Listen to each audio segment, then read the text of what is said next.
Hello friends, welcome back to our channel. ఈరోజు మనం discuss చేసుకోబోయే టాపిక్ వచ్చేసి భూభారతి చట్టం. భూభారతి చట్టం ROR యాక్ట్ 2025 గురించి ఈరోజు డిస్కస్ చేసుకోబోతున్నాము. ఇప్పుడు ఈ చట్టం గురించి దీనికి సంబంధించిన టాపిక్ అనేది ఏ ఎగ్జామ్లోనైనా ఇంపార్టెంటే. ఇప్పుడు రాబోయే స్టేట్ రిలేటెడ్ ఏ ఎగ్జామ్లోనైనా ఇందులో నుంచి క్వశ్చన్ రావడానికి ఛాన్స్ ఉంటుంది. అలాగే ఇప్పుడు GPO నోటిఫికేషన్ కూడా వేస్తారంటున్నారు కాబట్టి దాని గురించి ఇంకేం క్లారిటీ లేదు. బట్ వేస్తారంటున్నారు కాబట్టి దాంట్లో కూడా ఇది ఇంపార్టెంట్ టాపిక్ అవుతుంది. ఒకవేళ ఆ GPO నోటిఫికేషన్ వేస్తే మాత్రం ఇంకా ఇందులో డెప్త్గా తెలుసుకోవాల్సిన అవసరం ఉంది. ఇంకా మిగతా ఏ కాంపిటేటివ్ ఎగ్జామ్కైనా ఇందులో నుంచి ఒక క్వశ్చన్ వస్తుంది కాబట్టి దీని గురించి ఈరోజు తెలుసుకుందాము. భూభారతి చట్టం 2025. దీనికి సంబంధించిన ఈ చట్టాన్ని 2025 జనవరి 9న ఏర్పాటు చేయడం జరిగింది. 2025 జనవరి 9న యాక్ట్ను భూభారతి యాక్ట్ను ఏర్పాటు చేయడం జరిగింది. అలాగే 2025 ఏప్రిల్ 14న అంటే అంబేద్కర్ జయంతి రోజు అని గుర్తుంచుకోండి. 2025 ఏప్రిల్ 14న భూభారతి చట్టాన్ని అమల్లోకి తీసుకురావడం జరిగింది. మొదటిగా రాష్ట్రంలోని 4 ప్రధాన మండలాల్లో పైలట్ ప్రాజెక్టుగా, 4 జిల్లాల్లోని మండలాల్లో మొదటిగా పైలట్ ప్రాజెక్టుగా దీన్ని అమలుపరుస్తున్నారు. అలాగే తర్వాత అన్ని జిల్లాల్లో జూన్ 2 నుంచి అమలుపరచబోతున్నట్టు తెలపడం జరిగింది. రాష్ట్రంలో 4 ప్రధాన మండలాలు ఏంటో వాటి గురించి ఇప్పుడు తెలుసుకుందాము. ఒకటి వెంకటాపూర్, ములుగు జిల్లాలోని వెంకటాపూర్ మండలం, అలాగే ఖమ్మం జిల్లాలోని నేలకొండపల్లి గ్రామం, అలాగే నారాయణపేట జిల్లాలోని మద్దూరు గ్రామం, అలాగే కామారెడ్డి జిల్లాలోని లింగంపేట మండలంలో వెంకటాపూర్, నేలకొండపల్లి, మద్దూరు, లింగంపేట ఈ 4 మండలాల్లో పైలట్ ప్రాజెక్టుగా ఈ భూభారతి చట్టాన్ని స్టార్ట్ చేయడం జరిగింది. చాలా ఇంపార్టెంట్ ఫ్రెండ్స్, ఈ 4 ప్రధాన మండలాలను గుర్తుంచుకోండి. అలాగే మిగతా జిల్లాల్లో అంటే మిగతా మండలాల్లో రాష్ట్రం మొత్తం జూన్ 2 నుంచి అమలుపరచనున్నట్టు తెలియజేయడం జరిగింది. అలాగే ఈ భూభారతి స్థానంలో గతంలో TRS గవర్నమెంట్ ధరణి పోర్టల్ని తీసుకురావడం జరిగింది కదా.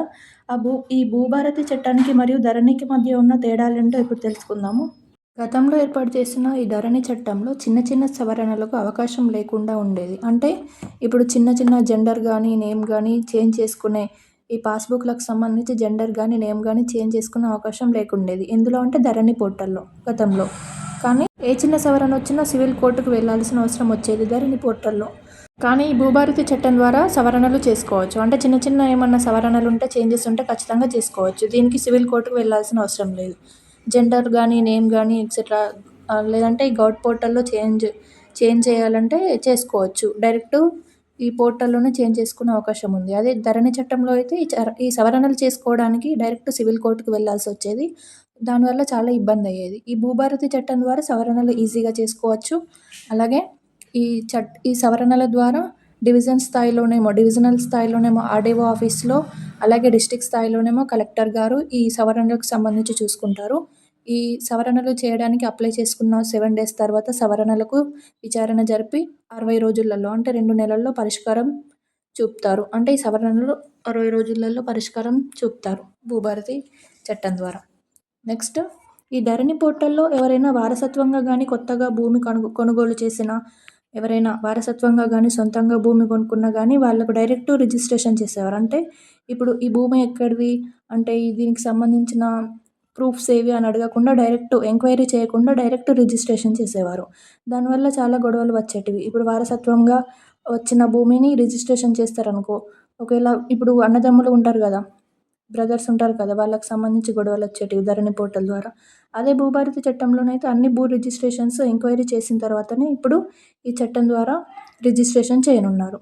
ఈ ధరణి పోర్టల్లో ఏ ఎంక్వైరీ లేకుండా డైరెక్ట్ రిజిస్ట్రేషన్ చేసేవారు. కానీ ఈ భూభారతి చట్టం ద్వారా ఎంక్వైరీ చేసిన తర్వాతనే రిజిస్ట్రేషన్స్ చేస్తున్నారు. సో దానివల్ల ఏం గొడవలు రాకుండా ఉంటాయి కదా, అది భూభారతి చట్టం ద్వారా. నెక్స్ట్, సాదా బైనామా భూములు.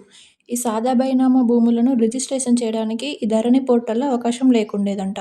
అంటే సాదా బైనామా అంటే గతంలో పాతకాలంలో ఎవరైనా భూమి కొనుగోలు చేసి పత్రాల ద్వారా రిజిస్ట్రేషన్ చేసుకోవడం. అంటే పాత పద్ధతిలో చేసుకునే ఆ భూములకు ఇప్పుడు ఈ ధరణి పోర్టల్ ద్వారా రిజిస్ట్రేషన్ చేసుకోవడానికి అవకాశం లేదంట. అదే భూభారతి చట్టం ద్వారా సాదా బైనామా భూములను కూడా క్రమబద్ధీకరించనున్నట్టు 1971 యాక్ట్ ద్వారా పార్ట్ A, పార్ట్ B అని 2 రకాల భూములను చేర్చడం జరిగింది. అది మనం నెక్స్ట్ చూస్తాము. ఆ చట్టం ద్వారా చేసిన పార్ట్ B భూములను రికార్డులోకి ఎక్కించలేదంట. ఇప్పుడు ఈ ధరణి చట్టం ద్వారా ఎక్కించలేదంట. సో ఇప్పుడు భూభారతి చట్టం ద్వారా ఈ భూములను కూడా రికార్డులోకి ఎక్కించనున్నారు. అంటే సాదా బైనామా భూములు పార్ట్ బికి సంబంధించిన భూములు. అందులో కొన్ని గవర్నమెంట్ భూములు ఉన్నాయి, కొన్ని వేరే భూములు కూడా ఉన్నాయి. వాటికి సంబంధించి భూభారతి చట్టం ద్వారా అమల్లోకి ఈ క్రమబద్ధీకరించనున్నట్టు ఈ భూభారతి చట్టం తెలుపుతుంది. అంటే ఈ ధరణి పోర్టల్ ద్వారా సాదా బైనామా భూములను రిజిస్ట్రేషన్ చేయడానికి అవకాశం లేకుంటే భూభారతి చట్టం ద్వారా సాదా బైనామా భూములను కూడా క్రమబద్ధీకరించనున్నారు. నెక్స్ట్ ఫ్రెండ్స్, తెలంగాణలో ఈ భూములకు సంబంధించి గతంలో చేసిన చట్టాల గురించి చూద్దాము. తెలంగాణలో ఆర్ఓఆర్ చట్టాలు, హక్కుల రికార్డ్స్. తెలంగాణలో హక్కుల రికార్డ్స్ను హైదరాబాద్ రాష్ట్రంలో, అంటే గతంలో తెలంగాణ ఏర్పడకముందు 1948 ఆ కాలంలో హైదరాబాద్ రాష్ట్రంలో కాస్రా పహానీ అనే పేరుతో తెలంగాణలో హక్కుల రికార్డులు అనే పేరుతో తీసుకురావడం జరిగింది. తర్వాత భూ హక్కుల రికార్డుల చట్టం 1971. ఈ 1971 భూ హక్కుల రికార్డు చట్టం ద్వారా పార్ట్ ఏ, పార్ట్ బి సంబంధించి భూములను పార్ట్ ఏ, పార్ట్ బి 2 రకాలుగా చేర్చడం జరిగింది. ఇది ఇంతకుముందు మనం డిస్కస్ చేసుకున్నాం కదా, సాదా బైనామాలు అని. ఈ పార్ట్ బిలో ఉన్న భూములు సాదా బైనామా భూములు. అయితే ఈ భూములను ధరణిలో రిజిస్ట్రేషన్ చేసుకోవడానికి వీలు కాలేదు. పార్ట్ ఏ భూములను చేర్చినా కానీ పార్ట్ బి భూములను ధరణిలో రిజిస్ట్రేషన్ చేసుకోవడానికి వీల్లేదు. సో ఇప్పుడు భూభారతి చట్టం ద్వారా ఈ భూములను కూడా రిజిస్ట్రేషన్ చేసుకోవడానికి అవకాశం ఉందంట. ఫ్రెండ్స్, ఈ భూ హక్కుల రికార్డు చట్టం 1971 వల్ల ఈ పార్ట్ బిలోని భూములు ఉంటాయి కదా, ఈ 1971 యాక్టులో ఈ కోర్టు కేసెస్కి కానీ, వివాదాలు కానీ, వారసత్వ పంపిణీలు అంటే గొడవలు కావడం లాంటివి జాప్యం కోసం 1971లో ఈ కోర్టు కేసెస్ కానీ వారసత్వ భూముల్లో గొడవల వల్ల ఈ ఎక్కువ టైము గొడవలు కావడం వల్ల వాటికి సంబంధించి భూ హక్కుల రికార్డుల చట్టం 1971 తీసుకురావడం జరిగింది. తర్వాత శాశ్వత పరిష్కారం కోసం ఈ భూ వివాదాలు సంబంధించి శాశ్వత పరిష్కారం కోసం ఒక ప్రోగ్రామ్ను కూడా ఇంప్లిమెంట్ చేయడం జరిగింది. అది 1988-89 1988-89 కాలంలో computerised land records scheme or programme. Computerised land records స్కీమ్ను 1988-89 కాలంలో ఏర్పాటు చేయడం జరిగింది. కంప్యూటరైజ్డ్ ల్యాండ్ రికార్డు స్కీమ్ అంటే ఏంటంటే, ఫర్ ఎగ్జాంపుల్ ఇప్పుడు ఒక భూమికి సంబంధించి రిజిస్ట్రేషన్ చేశారనుకో, అవి కంప్యూటరైజ్డ్ అంటే ఆన్లైన్లో ఏర్పాటు చేయడం. ఇప్పుడు ఏదైనా లంచాల వల్ల కానీ, దేనివల్ల కానీ ఒకవేళ రిజిస్ట్రేషన్ కాకుండా మధ్యవర్తుల ద్వారా ఏమన్నా లంచాలు తీసుకొని అట్లా చేస్తే అది అలా పాసిబుల్ కాకుండా ఉండడానికి కంప్యూటరైజ్డ్ ఆ కాలంలోనే అన్ని సిస్టంలో అప్లోడ్ చేయడం జరిగింది. దానివల్ల ఏ లంచాలు కానీ ఏది కానీ జరగదు కదా. సో దానికోసమని ఈ ప్రోగ్రామ్ను తీసుకురావడం జరిగింది. 1988-89 కాలంలో కంప్యూటరైజ్డ్ ల్యాండ్ రికార్డింగ్ స్కీమ్ అనేది తీసుకురావడం జరిగింది. ఈ భూ హక్కుల గురించి, రికార్డుల గురించి ఏం నష్టం జరగకుండా ఉండడానికి సిస్టంలో అన్ని ఆన్లైన్లో అప్లోడ్ చేయడానికి ఈ చట్టాన్ని తీసుకురావడం జరిగింది. ఈ స్కీమ్ కానీ ప్రోగ్రామ్ కానీ తీసుకురావడం జరిగింది. నెక్స్ట్ 2006 ఆ కాలంలో ల్యాండ్ రికార్డింగ్ స్కీమ్ యాక్ట్ను తీసుకురావడం జరిగింది. కాంగ్రెస్ ప్రభుత్వమే ఉంది. 2006 ఆ టైంలో కాంగ్రెస్ ప్రభుత్వమే అప్పుడే భూభారతి చట్టాన్ని తీసుకురావడం జరిగింది. ఈ భూభారతి చట్టం అనేది 2006లోనే తీసుకురావడం జరిగింది. ఇది ఇప్పుడు ఉన్నది కాదు. కాంగ్రెస్ పాలనలో ఉన్న కాలంలో 2006వ సంవత్సరంలో ఉమ్మడి రాష్ట్రంలో నిజామాబాద్ జిల్లా నుంచి ఈ భూభారతి చట్టాన్ని అమలుపరచడం జరిగింది. 2006వ సంవత్సరంలో గుర్తుంచుకోండి ఫ్రెండ్స్, ఇంపార్టెంట్, అడగడానికి ఛాన్స్ ఉంటుంది. మొదటిగా భూభారతి చట్టాన్ని 2006 సంవత్సరంలో ఏర్పాటు చేయడం జరిగింది కాంగ్రెస్ అధికారంలో ఉన్న కాలంలో ఉమ్మడి రాష్ట్రంలో. నెక్స్ట్ ఇదే 2006 భూభారతి చట్టాన్ని బీఆర్ఎస్ గవర్నమెంట్ 2017లో భూ సమగ్ర సర్వే అని 2017వ సంవత్సరంలో నిర్వహించింది కదా. ఆ సర్వే నిర్వహించి కరెక్ట్గా అంటే ఈ భూములకు సంబంధించి రైతు బంధు స్కీమ్ అప్పుడు రైతు బంధు స్కీము ఇంప్లిమెంట్ చేశారు కదా, దానికి సంబంధించి కరెక్ట్ క్లారిఫికేషన్ కోసం అని చెప్పేసి ఈ భూ సర్వే చేయడం జరిగింది. ఈ సర్వే ద్వారా రైతు బంధు పథకం కోసం భూములకు సంబంధించిన క్లారిటీ ఉండాలని చెప్పేసి సమగ్ర భూ సర్వే చట్టం చేయడం జరిగింది. ఆ తర్వాత ఈ 2006లోని భూభారతి చట్టాన్ని రద్దు చేసి 2020లో ధరణి చట్టం తీసుకురావడం జరిగింది. ఎస్పెషల్గా ఏమైనా క్లారిటీ కోసం 2006లో ఈ భూభారతి చట్టాన్ని రద్దు చేసి మళ్ళీ తర్వాత 2020వ సంవత్సరంలో ధరణి చట్టాన్ని తీసుకురావడం జరిగింది. ఈ ధరణి పోర్టల్ ద్వారానే తెలంగాణలో భూ హక్కులు ఏర్పాటవుతాయని చెప్పేసి అప్పుడు ప్రకటించడం జరిగింది బీఆర్ఎస్ గవర్నమెంట్. దాంతో ఈ వీఆర్ఓ, వీఆర్ఏలకు సంబంధించి కూడా ఈ రద్దు చేయడం జరిగింది. గ్రామ పరిపాలనా అధికారుల గురించి రద్దు చేయడం జరిగింది. విలేజ్ రెవెన్యూ ఆఫీసర్స్ కానీ, మండల్ ఆఫీసర్స్ కానీ వీటికి సంబంధించిన పదవులు, అధికారాలు రద్దు చేయడం జరిగింది. అంటే ఈ విలేజ్ స్థాయిలో అంటే గ్రామ స్థాయిలో ఈ వీఆర్ఓ కానీ, మండల స్థాయిలో ఎంఆర్ఓ కానీ వీళ్ళు లంచాలు తీసుకుంటున్నారని చెప్పేసి, వాళ్ళ అవసరం లేదని చెప్పేసి వీఆర్ఓ, ఎంఆర్ఓలను తీసివేయడం జరిగింది. దాని స్థానంలో ధరణి పోర్టల్ తీసుకురావడం జరిగింది. ఏ సవరణ ఉన్నా డైరెక్ట్ కోర్టుకే వెళ్ళాలని, గ్రామంలో ఏ అధికారాలు ఉండవని చెప్పేసి ధరణి పోర్టల్ తీసుకురావడం జరిగింది. సో ఇప్పుడు భూ రికార్డ్స్కి సంబంధించి ఏ ప్రాబ్లమ్స్ ఉన్నా డైరెక్ట్ కోర్టుకు వెళ్ళాలి, సివిల్ కోర్ట్స్కి వెళ్ళాలని చెప్పేసి ధరణి పోర్టల్ తీసుకురావడం జరిగింది. తర్వాత వీఆర్ఓ, ఎంఆర్ఓలను రద్దు చేయడం జరిగింది. ఇది ఫ్రెండ్స్, 2006లో ఉన్న భూభారతి చట్టాన్ని రద్దు చేసి మళ్ళీ 2020లో ఈ బీఆర్ఎస్ గవర్నమెంట్ అనేది ధరణి పోర్టల్ను తీసుకురావడం జరిగింది. మళ్ళీ ఇప్పుడు కాంగ్రెస్ గవర్నమెంట్ భూభారతి చట్టాన్ని తీసుకురానుంది. ఈ భూభారతి చట్టానికి సంబంధించి కొన్ని పాయింట్స్ చూద్దాము. కీ పాయింట్స్ మనకు కాంపిటేటివ్ ఫీల్డ్లో మన ఎగ్జామ్ పాయింట్ ఆఫ్ వ్యూలో అవసరమైన పాయింట్స్ మాత్రమే ఈరోజు మనం చూద్దాము. ఇది జూన్ 2న అన్ని జిల్లాల్లో అమలు కానుంది. అంటే మొన్న ఏప్రిల్ 14 రోజున అంబేద్కర్ జయంతి రోజున పైలట్ ప్రాజెక్టుగా 4 మండలాల్లో స్టార్ట్ చేస్తే జూన్ 2 నుంచి అన్ని జిల్లాల్లోనే అమలు కానుందంట.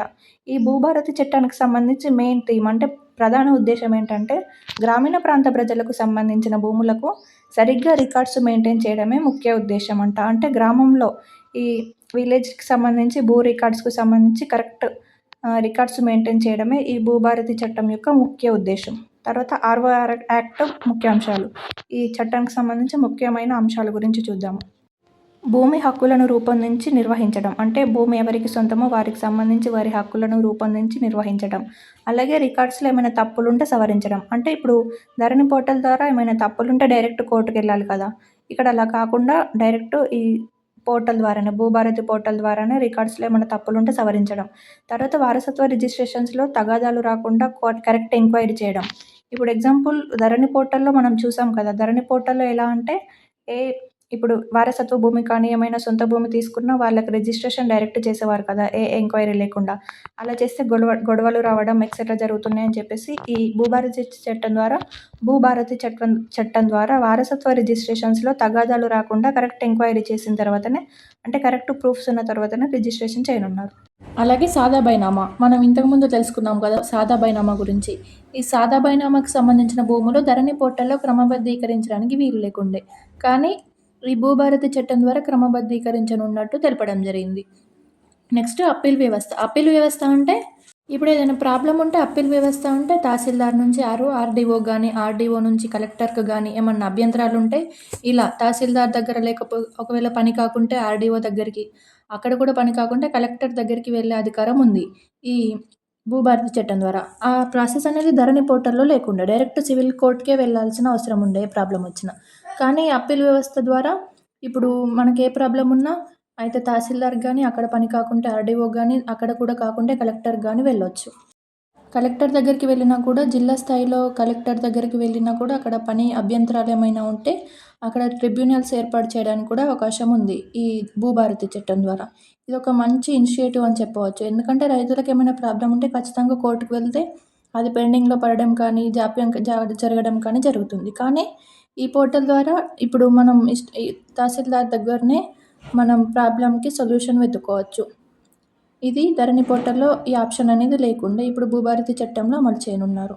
అలాగే ఈ భూభారతి చట్టం ద్వారా ఇళ్లకు సంబంధించి కూడా భూధార్ కార్డును ఏర్పాటు చేయనున్నారు. అంటే డిజిటల్ ఇండియాలో భాగంగా భూ రికార్డులలో భాగంగా భూ కమ్మతాల ఆధారంగా ఏర్పాటు చేయనున్నాడు భూధార్ కార్డ్స్. అంటే కమ్మతాలు అంటే ఒక రైతుకు ఎంత భూమి ఉందో అంత భూమికి సంబంధించి సపరేట్ ఒక భూధార్ కార్డును ఏర్పాటు చేయనున్నారు. దేని ద్వారా అంటే ఈ పోర్టల్ ద్వారా, భూభారతి పోర్టల్ ద్వారా. ఈ ఆప్షన్ అనేది ధరణిలో లేకుండే. భూధార్ కార్డు ద్వారా భూ కమ్మతాల ఆధారంగా ఒక సపరేట్ కార్డుని ఇవ్వనున్నారు. ఇది భూధార్ కార్డు. నెక్స్ట్ ఇంటి స్థలాలకు సంబంధించి కూడా ఒక సపరేట్ కార్డును ఏర్పాటు చేయనున్నారు. అంటే ఇంటి స్థలాలకు హక్కుల రికార్డు ఇది మొట్టమొదటిసారిగా ఏర్పాటు చేయనున్నారు. అంటే ఇళ్ళకు సంబంధించి కూడా సపరేట్ స్పెషల్గా ఒక రిజిస్ట్రేషన్ ఉండాలి. అలాగే వాటికి సంబంధించిన ఒక ఆస్తి కార్డు కూడా ఉండాలని భూభారతి చట్టంలో మెన్షన్ చేయడం జరిగింది. ఇది కూడా ఒక మంచి ఇనిషియేటివ్ అని చెప్పుకోవచ్చు. తర్వాత ఈ భూభారతి చట్టం ద్వారా వ్యవసాయం మరియు వ్యవసాయేతర అలాగే ఇళ్ల భూములకు కూడా ఈ భూభారతి చట్టం వర్తిస్తుంది. అదే ధరణిలో ఓన్లీ వ్యవసాయ భూములకు మాత్రమే వర్తిస్తుందని గుర్తుంచుకోండి. అంటే భూభారతి చట్టం ద్వారా వ్యవసాయ భూములు కానీ, వ్యవసాయేతర భూములు కానీ, అలాగే ఇళ్ల భూములకు కూడా ఈ చట్టం వర్తిస్తుంది. అదే ధరణి పోర్టల్లో ఓన్లీ వ్యవసాయ భూములకు మాత్రమే వర్తించేది. తర్వాత ఈ భూభారతి చట్టం ద్వారా గ్రామ రెవెన్యూలో రికార్డ్స్ ఏర్పాటు చేసి గ్రామ స్థాయిలో భూములకు సంబంధించి ఒక సపరేట్ రికార్డ్ ఏర్పాటు చేసి ప్రతి సంవత్సరం డిసెంబర్ 31 లోపు ఖచ్చితంగా వాటికి సంబంధించిన రికార్డ్స్ అన్ని ప్రింట్అవుట్ తీసి భద్రపరచనున్నట్టు ఈ భూభారతి చట్టం చెప్తుంది. ఇది కూడా ఒక మంచి ఇనిషియేటివ్ అని చెప్పుకోవచ్చు. అంటే ఇప్పుడు ప్రతి సంవత్సరం భూములకు సంబంధించి ఒక కరెక్ట్ ఎంక్వైరీ చేసి రికార్డ్స్ చేస్తే అది చాలా మంచిదే కదా. అంటే భూములు ఏ విధంగా ఉన్నాయి, వాటికి సంబంధించిన రికార్డ్స్ పర్ఫెక్ట్గా ఉంటే ఒక మంచి ఇనిషియేటివ్ అని చెప్పుకోవచ్చు కదా. ఒకవేళ ఈ భూభారతి చట్టం అనేది కరెక్ట్ అమల్లోకి వస్తే ఖచ్చితంగా ఇది మంచి స్కీమ్ అని చెప్పుకోవచ్చు. ధరణి పోర్టల్ కంటే చాలా మంచి చేంజెస్ ఉన్నాయని ఈ భూభారతి ద్వారా చెప్పుకోవచ్చు. కాబట్టి ఈ భూభారతి చట్టం అనేది ఈ ఎగ్జామ్ పాయింట్ ఆఫ్ వ్యూలో ఈ పాయింట్స్ అనేవి చాలా ఇంపార్టెంట్ ఫ్రెండ్స్. ఇది ఫ్రెండ్స్ ఈ భూభారతి చట్టానికి సంబంధించి. అలాగే భూభారతి చట్టం మరియు ధరణి చట్టాలకు సంబంధించి మధ్యలో డిఫరెన్సెస్, అలాగే ఈ భూభారతి చట్టాన్ని ఎప్పుడు అమలు చేశారనేది గుర్తుంచుకోండి. తర్వాత ఏ జిల్లాల్లో, ఏ మండలాల్లో పైలట్ ప్రాజెక్ట్‌గా ఏర్పాటు చేశారనేది గుర్తుంచుకోండి. తర్వాత ధరణికి, భూభారతికి సంబంధించి మధ్య డిఫరెన్సెస్ కూడా కొన్ని గుర్తుంచుకోండి. ఇది ఫ్రెండ్స్ ఈ ఎగ్జామ్ పాయింట్ ఆఫ్ వ్యూలో మనకి ఇంపార్టెంట్ పాయింట్స్. ఇది ఇప్పుడు రాబోయే గ్రూప్ 2లో కూడా మనకు తెలంగాణ ఎకాడమీలో భాగంగా భూ రికార్డ్స్ అనే ఈ భూమికి సంబంధించి ఒక చాప్టర్ ఉంది కాబట్టి, భూ సంస్కరణలకు సంబంధించి ఫస్ట్ యూనిట్ ఉంది కాబట్టి అందులో కూడా ఇంపార్టెంట్. అలాగే ఇప్పుడు వీఆర్ఓ, జీపీఓ నోటిఫికేషన్ కూడా రావడానికి ఛాన్స్ ఉంటుంది కాబట్టి ఈ గ్రామ రెవెన్యూ పరిపాలనకు సంబంధించి ఈ భూభారతి చట్టం గురించి ఖచ్చితంగా తెలుసుకోవాలి కాబట్టి అందులో కూడా చాలా క్వశ్చన్స్ అడగడానికి ఛాన్స్ ఉంటుంది. సో ఇది చాలా ఇంపార్టెంట్ ఇప్పుడు ఏ ఎగ్జామ్స్కి అయినా. ఇది ఫ్రెండ్స్ ఈరోజు video. Thank you so much. Thank you for watching. ఒకవేళ కంటెంట్ నచ్చినట్టయితే ఖచ్చితంగా ఛానల్ని సబ్స్క్రైబ్ చేసుకోండి. అలాగే వీడియో నచ్చితే వీడియోని లైక్ చేయండి, మీ ఫ్రెండ్స్ అందరికీ షేర్ చేయండి. Thank you.